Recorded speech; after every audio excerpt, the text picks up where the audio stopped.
Kailan pa ba marirealize ng partner mo kung gaano ka kahalaga?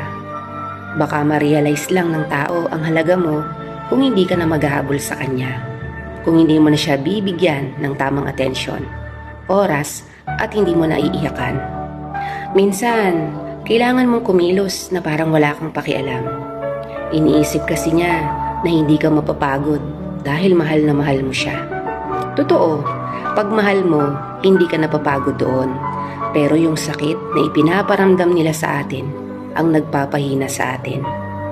Kung sino man ang nakakapanood nito, alam mo sa sarili mo kung gaano ka karapat-dapat. Kaya itigil mo na ang pagtutok sa taong hindi karapat-dapat sa iyo. Kung talagang mahal ka, hindi mo kailangang makiusap para sa kanilang oras. Kasi kung talagang gusto ka nila, buong puso nilang ibibigay. Kaya please, mahalin mo ang sarili mo higit kanino man.